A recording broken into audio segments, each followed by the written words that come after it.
Sugar is a huge problem. It's empty calories. You're intaking this energy, but not much else. It doesn't help your body function in any way. So sugars are a huge issue, especially with the rates of diabetes and obesity on the rise here. Sugar has a lot to do with that.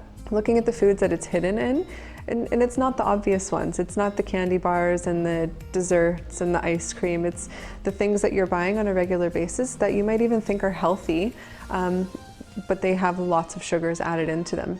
So it causes a variety of issues. But a lot of times it just comes down to weight gain. People can't understand why they're gaining weight, even though they're trying to eat these healthy foods.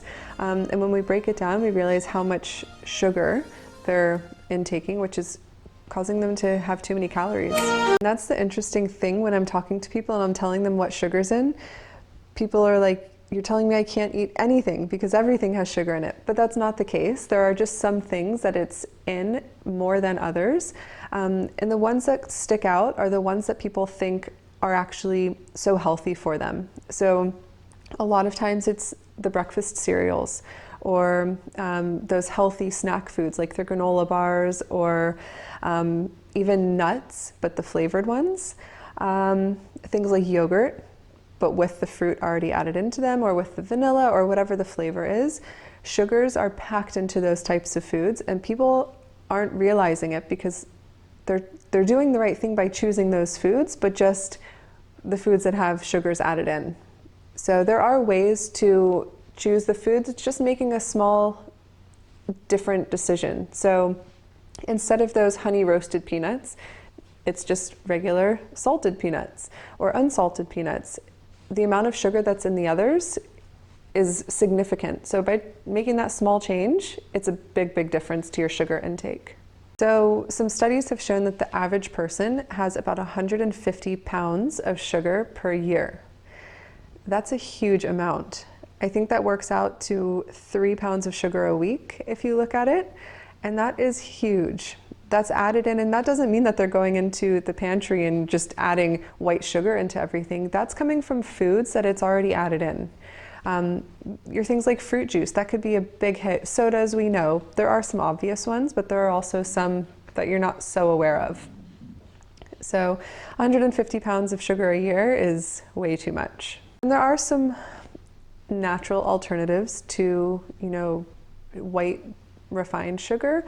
But to be completely honest, at the end of the day, whether it's white sugar or brown sugar or honey or whatever it is, it's all sugars. So when the body breaks it down, it's all converted to glucose. So it's not really mattering where it comes from, because when your body digests it and breaks it down, it still goes into the bloodstream the same as white sugar, the same as brown sugar, the same as honey, or whatever sweetener you're choosing to use. Now, with that being said, there are some foods that are naturally high in sugar. So we think of fruit. Fruit is high in sugar, but also some fruits, a lot of fruits are high in fiber, which breaks down slower.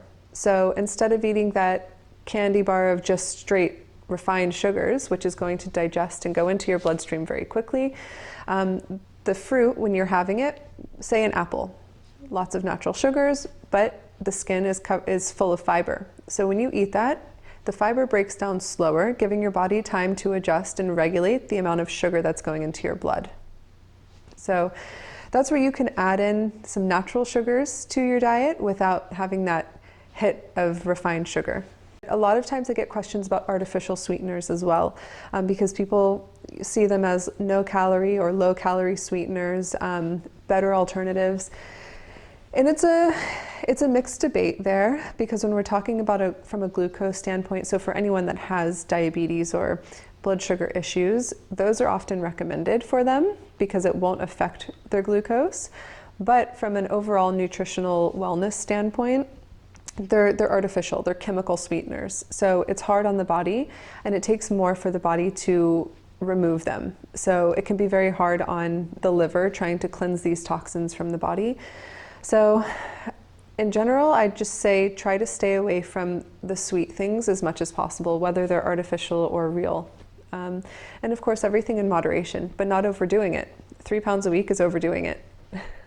So it'd be great if I could sit here and say, from this moment forward, you're not going to eat any more sugar, right? Is that realistic? No, and we have to take that into account when we're talking about things that you can actually apply into your life. So that's where I tell everyone to look at their average diet, break it down. Maybe every evening after dinner, they have a sweet, or maybe a couple times a day they have a Coke to give them some energy. Just looking at what's normal in the diet and seeing where we can start. A lot of people put loads of sugar in their coffee in the morning or their tea. So maybe it's starting there. Just start small, start cutting back where you can and what's realistic for you, and then gradually make these changes so that you can get to where you're not having massive amounts of added sugar in your diet. So when you're in the grocery, look at those food labels. We did a whole video on it. So take a look at the labels, and not to say that no granola bar is a good option. There are some that have lower sugars, but those aren't usually the ones that we're choosing. So just look at the labels, compare. It takes a little bit more time, but it will be worth it in the long run. So seeing which granola bars have the lowest amount of sugars. Same thing with your breakfast cereals, things like that. Choosing ones that are higher in fiber, lower in sugar is really the best option. Now when you're dining out, just trying to make the decisions on the foods that might have less added sugars. So for example, sauces and dressings, those are a lot of the times hidden sugars. So if you're ordering a barbecue chicken, great, lean protein, you have the right amount on your plate, but it's covered in barbecue sauce, which is full of sugar. Just by making a decision to have maybe chicken without the sauce on it, that's a huge step. And you can control that even when you're eating out. The 3 things that I would like for you to take away from this are, 1, familiarize yourself with the sources of sugars and where they can be hidden in your everyday foods. 2, then try to slowly cut them back.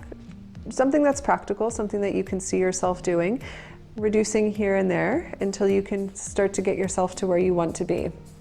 And 3, just make those healthy decisions. Choose the foods that are low in sugar. All right, so I've picked a few items here that we don't necessarily think about having a lot of sugar, and I've measured out the amount of sugar that's in each of the items. So let's take a look here at some honey roasted nuts. You can see in this amount of nuts, there are 11 grams of sugar, which is this amount of sugar right here. Then we have barbecue sauce.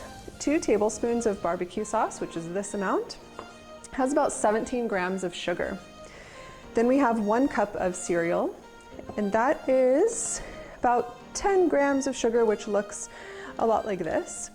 And then we have 1 cup of orange juice. You can see there are 22 grams of sugar in this example. So 1 cup of orange juice has this much sugar in it.